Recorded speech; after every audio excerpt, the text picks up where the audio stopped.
먼저 기도함으로 오늘 예배 시작하도록 하겠습니다. 기도하겠습니다. 하나님 아버지 감사합니다. 오늘 이 시간 우리가 함께 예배드리지 못하지만 우리가 온라인 예배로 주님 앞에 예배를 올려드립니다. 이 예배 드릴 때 그 속에서 그 안에서 자기가 있는 그 공간에서 주님을 경험하고 주님께 제대로 진심으로 예배드릴 수 있도록 인도하여 주시옵소서. 주님, 우리가 분주한 마음 내려놓습니다. 이 예배의 주인은 온전히 주님이심을 고백합니다. 감사합니다, 주님. 그리고 사랑합니다. 이 모든 말씀 사랑과 자비에 충만하신 예수 그리스도의 이름으로 기도드립니다. 아멘. 네, 먼저 사도신경으로 우리의 신앙을 고백하도록 하겠습니다. 나는 전능하신 아버지 하나님 천지의 창조주를 믿습니다. 나는 그의 유일하신 아들 우리 주 예수 그리스도를 믿습니다. 그는 성령으로 잉태되어 동정녀 마리아에서 나시고 본디오 빌라도에게 고난을 받아 십자가에 못 박혀 죽으시고 장사된 지 사흘 만에 죽은 자 가운데서 다시 살아나셨으며 하늘에 오시어 전능하신 아버지 하나님 우편에 앉아 계시다가 거기로부터 살아있는 자와 죽은 자를 심판하러 오십니다. 나는 성령을 믿으며 거룩한 공교회와 성도의 교제와 죄를 용서받는 것과 몸의 부활과 영생을 믿습니다. 아멘. 네, 오늘 말씀 한번 찾아보도록 하겠습니다. 네, 오늘 말씀은 누가복음 14장 15절부터 24절까지 말씀입니다. 누가복음 14장 15절부터 24절까지 말씀 우리 한번 찾아보도록 하겠습니다.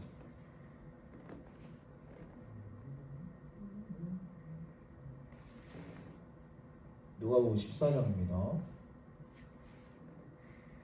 누가복음 14장 15절부터 24절까지입니다.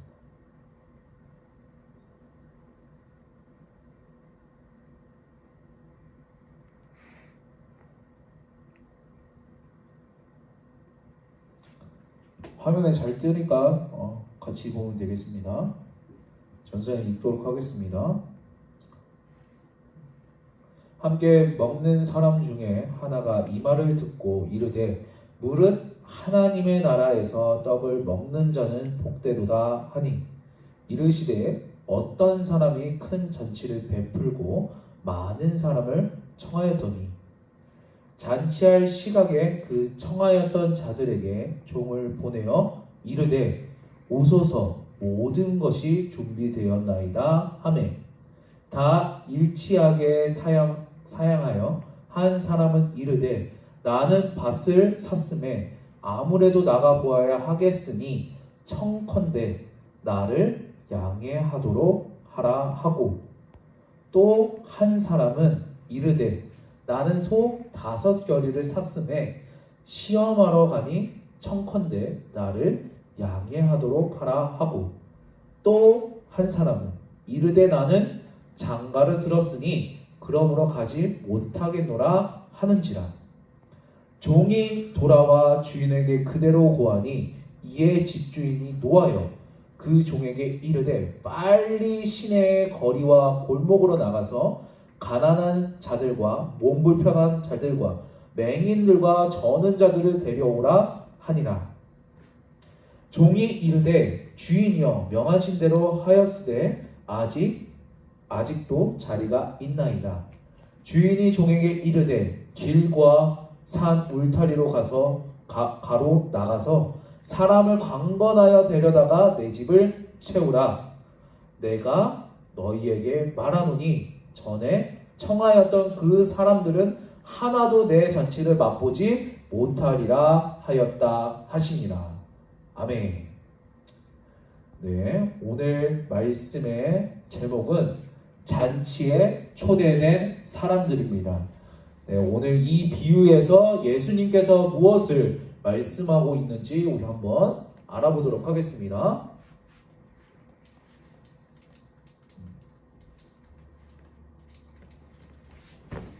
이게 안 넘어가네요.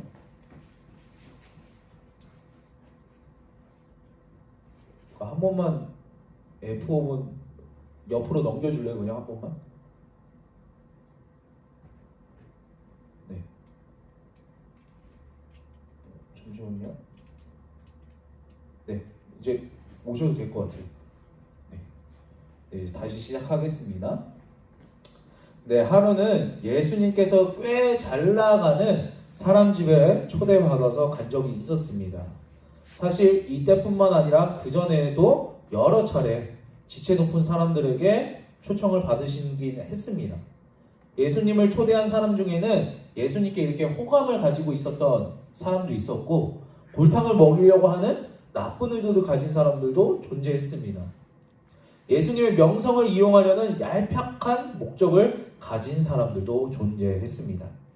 이유야 어쨌든지 예수님은 당시 인사였기 때문에 여러 사람들에게 이렇게 초대를 받으셨습니다. 당시 문화에서 초대를 거절하는 건 여러분 엄청난 무례한 일이었고, 초대한 사람의 인격과 사회적 지위, 체면을 이렇게 짓밟는 행동이었습니다. 그래서 원수지간이 아닌 이상은, 혹은 원수라고 해도 원수지려고 작정한 이상이 아닌 이상 웬만하면 여러분 초대에 응했고, 예수님도 여러분 마찬가지였습니다. 당시의 문화와 규범, 예의 범절에 따라서 초대에 응하셨던 것입니다. 그런데 초대받은 집에 가보니까 여러분 꼴사나운 일이 벌어지고 있었습니다. 사람들이 서로 높은 자리에 앉으려고 이렇게 신경전을 벌이고 있었던 것입니다. 그 모습을 보고 예수님은 일침을 가하십니다. 누가복음 14장 7절의 말씀입니다. 전도사님 쉬운 성경을 읽어드리도록 하겠습니다. 예수님께서 초대받은 손님들이 서로가 윗자리를 차지하려는 것을 보시고 비유를 들어 말씀하셨습니다. 예수님이 말씀하신 이 비유를 여러분 간단하게 설명하자면, 괜히 높은 자리에 앉아보겠다고 나대다가 낮은 자리를 쫓겨나는 망신을 당하지 말고, 아예 그냥 처음부터 낮은 자리에 앉아 있다가 높은 자리를 초청받는 영광을 누려라, 그런 비유였습니다. 이 비유는 단순히 여러분 처세술에 대한 가르침이 아니라 하나님과 사람들 앞에서 교만하지 말고 겸손하는 것을 가르치는 말씀이었습니다. 그래서 예수님은 비유의 결론을 이렇게 내리십니다. 누가복음 14장 11절의 말씀입니다. 물은 자기를 높이는 자는 낮아지고 자기를 낮추는 자는 높아지리라. 그리고 곧 이어서 잔치를 주최한 주인에게도 너희들끼리 잘 먹고 잘 사는 사람들끼리 서로 초대하고 초대받으면서 희희낙낙거리지 말고 가난하고 힘든 사람들도 초청하고 호의를 베풀어 줘라. 그러면 하나님께서 너희에게 상을 베풀어 주실 것이다 라고 이렇게 말씀하셨습니다. 예수님이 이 말씀을 하실 때 그 자리에 앉아있던 사람들 중에 느닷없이 하나님 나라에서 먹고 마시는 자, 즉 천국잔치에 초대받은 사람이야말로 복받은 사람이라는 얘기를 꺼냅니다. 누가복음 14장 15절의 말씀입니다. 예수님과 같이 식사를 하던 사람 중에 한 사람이 이 말씀을 듣고서 예수님께 말했습니다. 하나님 나라 잔치 자리에 앉을 사람은 참으로 복이 있습니다. 무슨 말이든 여러분 그 말을 이해하고 해석할 때 결국 빼먹지 말아야 할 요소가 있는데, 하나는 여러분 전체 문맥을 파악하는 것이고 또 하나는 그 말을 하는 의도입니다. 이 둘을 놓치면 여러분 말귀를 못 알아듣는다라는 그런 소리를 듣게 됩니다. 그럼 이게 이제 전체 문맥과 행간을 여러분 살펴보면서 이 사람의 말을 여러분 한번 해석해 보겠습니다. 어떤 문맥에서 천국 잔치라는 이야기가 나오게 되었습니까? 예수님께서 잔치에 초대받은 사람들이 서로 높은 자리를 차지하려고 다툼을 벌이는 그 모습을 보시고 그 자리에 있던 모든 사람들에게 교만하게 굴지 말고 겸손하게 행동해라 라는 일침을 가하신 다음에 따로 주인에게 여기 있는 이런 사람들 말고 가난한 자들, 몸불편한 자들, 저는 자들과 맹인들을 잔치에 초청하면 복을 받을 것이다. 하나님 나라의 잔치에 참여하게 될 것이다. 라고 따끔하게 충고하시는 그 맥락에서 하나님 나라에서 떡을 먹는 자는 복되도다. 라는 이 말이 나왔습니다. 그러면 이게 무슨 의도로 여러분 한 말일까요? 예수님의 말씀에 전적으로 여러분 동의하는 말일까요? 되게 좋은 말일까요? 그냥 글만 봤을 때는 되게 좋은 말처럼 보입니다. 그런데 여러분, 아닙니다. 정면으로 반박하는 말입니다. 예수님의 말을 비꼬는 말입니다. 그 말의 뜻은 이렇습니다. 가난한 자들, 몸 불편한 자들, 저는 자들과 맹인을 초청하면 천국잔치에 참여하는 복을 받게 된다고? 웃기는 소리하고 앉아있네. 우리는 이미 하나님 나라에서 떡을 먹는 자들이야. 우리는 이미 복을 받은 사람들이라고, 이런 뜻으로 예수님께 말한 것입니다. 여러분, 그걸 어떻게 할 수 있을까요? 이에 대한 예수님의 답변을 통해서 우리는 확인할 수 있습니다. 예수님께서는 우리는 이미 천국잔치에 참여 중인 몸이라고 자신만만하게 말하는 그 사람들에게 비유를 들어 말씀하셨습니다. 앞서 말했던 것처럼 당시 문화에서 초대를 거절하는 것은 엄청난 결례였습니다. 특히 초대한 사람의 신분이 높으면 높을수록, 초대한 자리가 귀중하면 귀중할수록 그만큼 거절을 했을 때 무례함의 정도는 커졌습니다. 뒤집어 말하면 잔치를 연 사람은 되도록 거절하지 않을 사람만을 초청했고, 혹시라도 문제가 생기지 않도록 최소한 여러분 2차례에 걸쳐서 초청했습니다. 첫 번째 초청은 언제, 어디서, 무슨 잔치가 열린다는 소식을 알려주는 초청이었습니다. 대체로 이때 참여 의사를 파악합니다. 두 번째 초청은 사실상 초청이라기보다는 마중의 개념입니다. 잔치 당일에 하인이나 아랫사람을 이렇게 보내서 첫 번째 초청됐을 때 초대에 응한 사람들을 모셔오는 겁니다. 오늘 비유 속에 등장하는 이 사람은 큰 잔치를 베풀어서 많은 사람들을 초대했습니다. 어쩌면 왕이었을 수도 있고, 이름만 대면 모르는 사람이 없을 정도로 손에 꼽히는 부자였을 수도 있습니다. 아무튼 상당히 높은 사람인 것만큼은 분명합니다. 누가복음 14장 16절의 말씀입니다.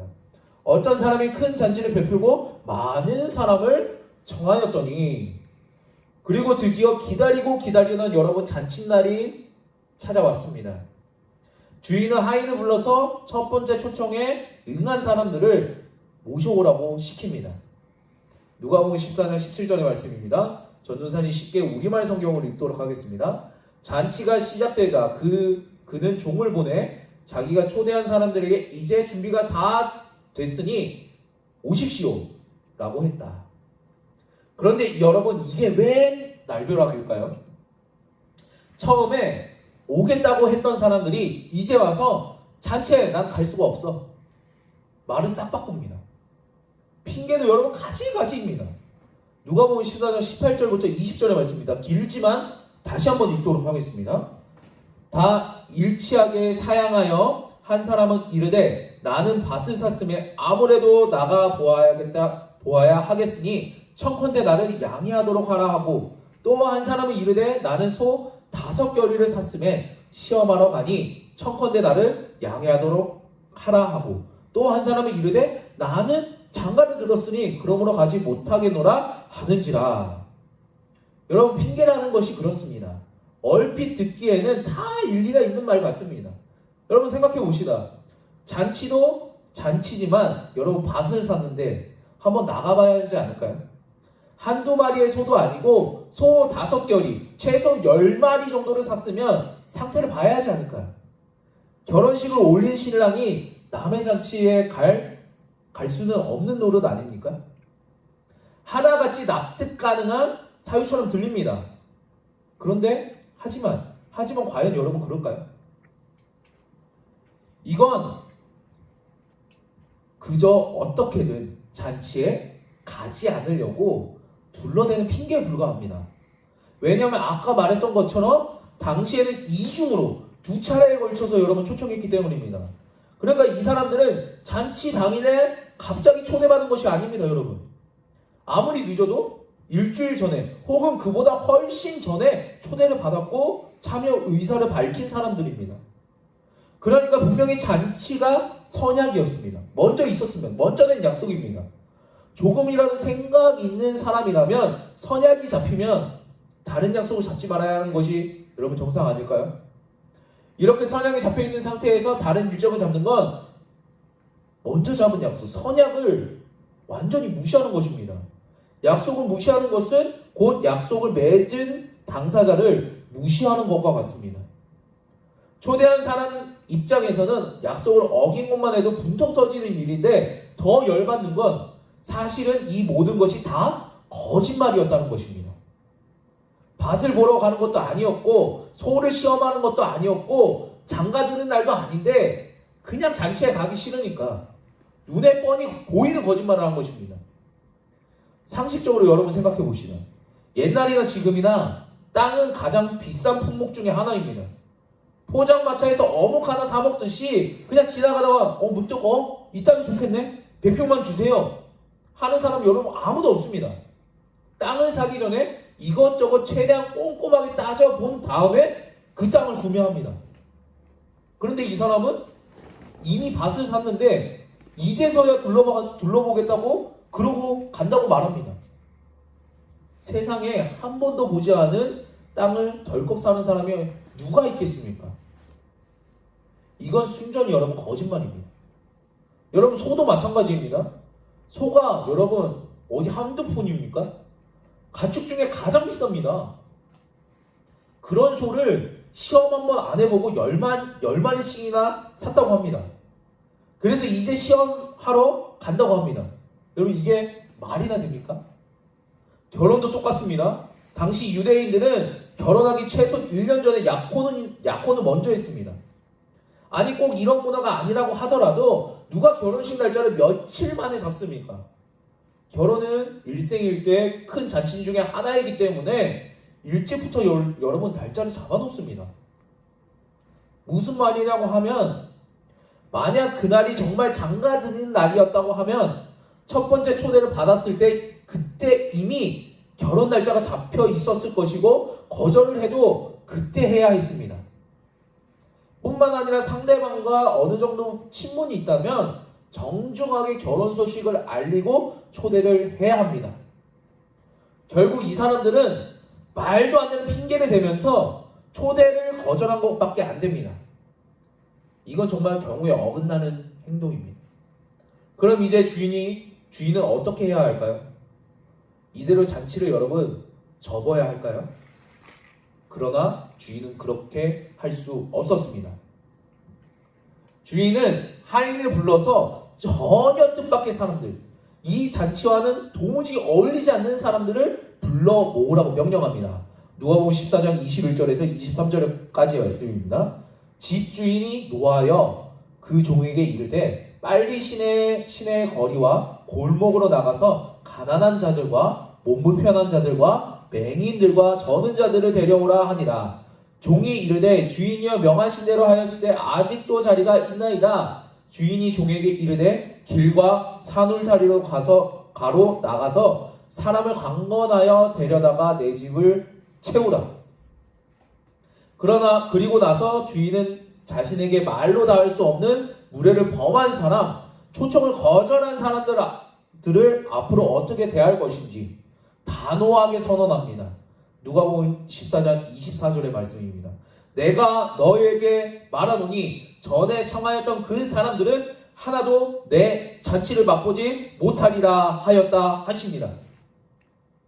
여러분 이거 되게 무서운 말씀입니다. 이미 어느 정도 여러분 눈치를 챘겠지만 이 비유의 초청한 그 주인은 여러분 하나님입니다. 잔치는 천국잔치, 하나님 나라에서 떡을 먹는 것을 여러분 가리킵니다. 천국에 들어가는 겁니다. 다른 말로 바꾸면 여러분 구원입니다. 초대를 거절한 사람들은 천국잔치에 당연히 참여할 것이라고 여겼던 사람들, 바로 유대인들을 의미합니다. 반대로 나중에 초대받은 사람들, 가난한 자들, 몸 불편한 자들, 맹인과 저는 자들, 그 밖에 길에서 만난 시시껄렁한 사람들은 천국잔치에 결코 참여할 수 없을 것이라 여겼던 사람들입니다. 예수님은 이 비유를 통해서 우리는 이미 하나님 나라에서 떡을 먹고 있는 자들이다. 우리는 복받은 사람들이다. 라고 자신만만하게 대꾸한 사람들에게 결코 그렇지 않다. 따끔하게 경고하신 겁니다. 오히려 그들은 청국장에 초청을 거절한 자들입니다. 왜 그렇습니까? 천국으로 가는 길이요 문이 되시는 예수 그리스도를 거절했기 때문입니다. 거부했기 때문입니다. 하지만 유대인들이 보기에는 천국잔치에 결코 적합하지 않는 자들이라고 할지라도 그들의 시선이나 판단과는 무관하게 예수 그리스도를 영접하면 여러분 천국잔치에 참여할 수 있습니다.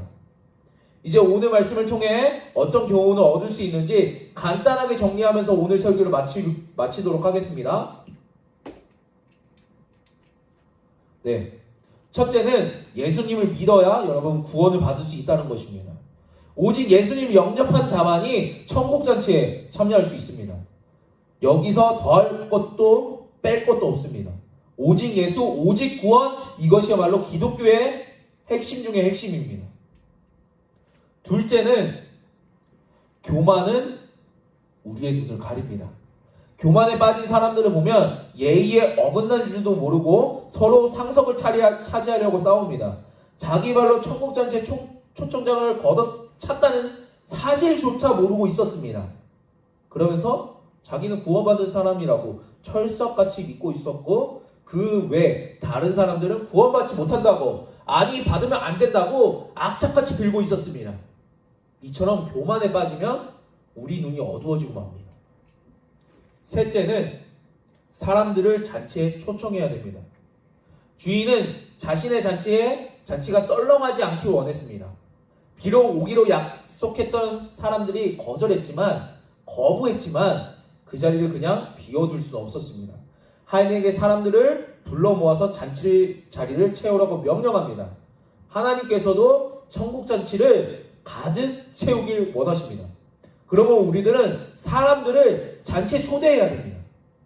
마지막으로 잔치는 오직 여러분 은혜로만 입장할 수 있습니다. 최종적으로 잔치에 참여한 사람들을 보면 여러분 어떻습니까?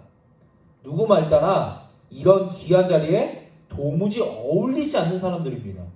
하지만 주인은 그런 사람들조차도 초청해 주었습니다. 여러분 우리도 마찬가지입니다. 우리는 어떻게 구원받게 되었습니까? 어떻게 하나님의 자녀가 되고 천국 백성이 되었습니까? 나에게는 무슨 자격과 공로가 있습니까? 여러분 아무것도 없습니다. 그저 우리를 초청해 주신 하나님의 은혜 덕분입니다. 이처럼 구원은 오직 하나님의 은혜입니다. 오늘 이 말씀을 기억하면서 우리를 구원해 주신 예수님께 감사드리고 하나님의 은혜를 찬양하고 감사하며 구원의 복된 소식을 사람들에게 널리 전하는 여러분들 되기를 간절히 소망하면서 기도하겠습니다. 하나님 아버지 감사합니다. 오늘 잔치에 초대된 사람들을 보면서 우리 또한 예수를 믿지만 예수님께서 그 초대하신 그 초청장을 찢어버리고 사버리고 있는 거 아닌지 보게 됩니다. 주님께서 초청하셨지만 예수님 믿는 거 힘들어. 예수님 믿는 거 그냥 것처럼 믿을래.